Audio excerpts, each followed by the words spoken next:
Hello, नमस्कार साथियों। एक बार फिर स्वागत है आप लोगों का मेरे इस यूट्यूब चैनल में। आज के इस वीडियो में हम लोग देखेंगे एसएससी जीडी से संबंधित हिंदी के कुछ महत्वपूर्ण प्रश्नों को। तो आज का पहला प्रश्न है साथियों कि अनुशासन शब्द में कौन सा उपसर्ग है? अनु, अन, सास या सान? तो साथियों, आप लोगों को पता है कि उपसर्ग जो है वह किसी भी शब्द के पहले लगकर उस शब्द का अर्थ बदल देता है। इसलिए अनुशासन में जो है साथियों अनु उपसर्ग है। ऑप्शन नंबर ए इस प्रश्न का सही उत्तर होगा। अगला प्रश्न है प्रश्न नंबर 2। प्रश्न नंबर 2 कह रहा है दुर्बल शब्द का विलोम क्या होगा? यानी यहाँ आपसे पूछ रहा है साथियों कि दुर्बल शब्द का विलोम शब्द क्या होगा? इसका सही उत्तर होगा सबल। ऑप्शन नंबर सी प्रश्न नंबर 2 का सही उत्तर है कि दुर्बल शब्द का सही विलोम सबल होगा। प्रश्न नंबर 3 कह रहा है साथियों कि जो सब कुछ जानता हो के लिए एक शब्द क्या है? ज्ञानी, सर्वज्ञ, बुद्धिमान या विद्वान? तो इस प्रश्न का सही उत्तर है कि जो सब कुछ जानता हो उसके लिए एक शब्द होता है सर्वज्ञ। ऑप्शन नंबर बी इस प्रश्न का सही उत्तर है कि जो सब कुछ जानता है उसे सर्वज्ञ कहते हैं। अगला प्रश्न है प्रश्न नंबर 4। प्रश्न नंबर 4 कह रहा है साथियों कि जो पढ़ने योग्य हो के लिए एक शब्द होगा लेखनीय, पठनीय, वाच्य या दर्शनीय? तो साथियों इसका सही उत्तर होगा जो पढ़ने योग्य हो के लिए एक शब्द पठनीय होगा। ऑप्शन नंबर बी इसका सही उत्तर होगा। और जो दर्शन करने योग्य है उसे दर्शनीय कहते हैं। इसका भी ध्यान रखेंगे साथियों, क्योंकि हिंदी में अनेक शब्दों के बदले एक शब्द, एक या दो प्रश्न जरूर पूछे जाते हैं। प्रश्न नंबर 5 है साथियों, यहाँ आपसे पूछ रहा है जो कभी न मरे के लिए एक शब्द है अमर, अचल, अविनाशी या अजय? तो इसका सही उत्तर होगा साथी कि जो कभी न मरे उसके लिए एक शब्द होगा अमर। ऑप्शन नंबर ए इस प्रश्न का सही उत्तर है। प्रश्न नंबर 6 कह रहा है कि सिंहासन शब्द में कौन सा समास है? कर्मधारय समास, द्वंद्व समास, तत्पुरुष समास या बहुव्रीहि? तो इसका सही उत्तर होगा कि सिंहासन शब्द में साथियों कर्मधारय समास है। ऑप्शन नंबर ए इस प्रश्न का सही उत्तर है। प्रश्न नंबर 7 कह रहा है साथियों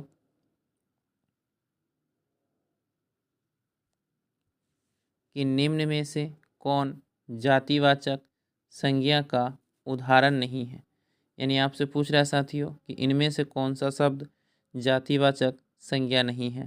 फल, रंग, त्यौहार, सोहन?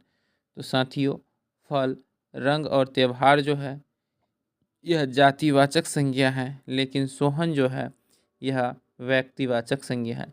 इसलिए ऑप्शन नंबर डी इस प्रश्न का सही उत्तर होगा। चलते हैं प्रश्न नंबर 8 की ओर। प्रश्न नंबर 8 कह रहा है कि केदार का पर्यायवाची शब्द क्या है? ब्रह्मा, विष्णु, महेश या इंद्र? तो इसका सही उत्तर होगा साथियों कि केदार शब्द का पर्यायवाची शब्द महेश है। ऑप्शन नंबर सी इसका सही उत्तर है कि केदार का पर्यायवाची शब्द महेश है। प्रश्न नंबर 9 कह रहा है साथियों कि सुंदर शब्द का भाववाचक संज्ञा क्या है? सौंदर्य, सुंदरता, सुसज्जा या शोभा? तो साथियों सुंदर शब्द का भाववाचक संज्ञा जो है वह सुंदरता होगा। ऑप्शन नंबर बी इसका सही उत्तर है कि सुंदर का भाववाचक सुंदरता है। प्रश्न नंबर 10 कह रहा है नाक में दम करना मुहावरे का अर्थ क्या है? बहुत परेशान करना, धोखा देना, सम्मान करना या सहायता करना। तो इस प्रश्न का सही उत्तर है कि नाक में दम करना। मुहावरे का अर्थ है बहुत परेशान करना। ऑप्शन नंबर ए इस प्रश्न का सही उत्तर है। प्रश्न नंबर 11 है साथियों। यहाँ आपसे पूछ रहा है बालक विद्यालय जा रहा है। वाक्य में कौन सा काल है? भूतकाल, वर्तमान काल, भविष्यत काल या पूर्ण भूतकाल।